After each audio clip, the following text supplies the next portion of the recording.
So hello guys. तर आता बाप्पा येणारच आहे थोड्या दिवसात, महिना पण नाही उरला आता बाप्पा यायला.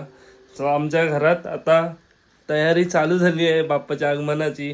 सो तुम्ही बघू शकता इथं मखर बनवते. मी काल रात्री 4 वाजेपर्यंत मखर बनवत होतो. म्हणजे थोडा थोडा थोडा थोडा करून, म्हणजे गजाका आणि मी मिळून मखर बनवतो. सायमल्टेनियसली 2 मखर चालू आहेत. एक आमचा चालू आहे आणि एक भाऊजींचा चालू आहे.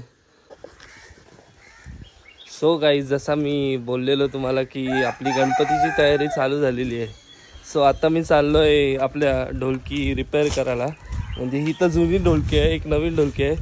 तिला पण थोडा मसाला वगैरे लावायचा आहे, आपल्याला आरतीला लागते. सो मी चाललो पनवेलला ढोलकी रिपेअर करायला. बघा गाईज, या बघा गाईज, आता या 2 ढोलकी आहेत आपल्या आणि एक बॉंगो आपला. यांना रिपेअर करायला घेऊन चाललो आहे.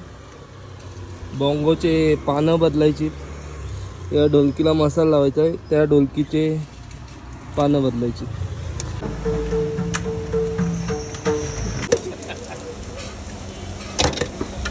आता काय फायदा? कडक बाकी ओजी गुप्ता ओजी.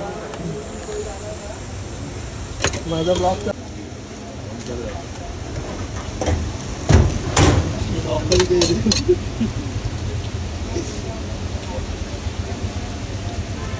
वाव.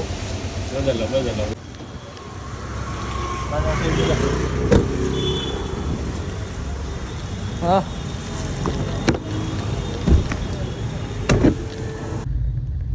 सो गाईज आपल्या ढोलकीचे पानं आणि मसाला बदलून झालेला आहे, आपण पाहू शकता. आणि माझ्यासोबत माझे फ्रेंड्स. Hi hello hello. आता निघालो आम्ही घराकडे परत रिटर्न. परतीचा प्रवास.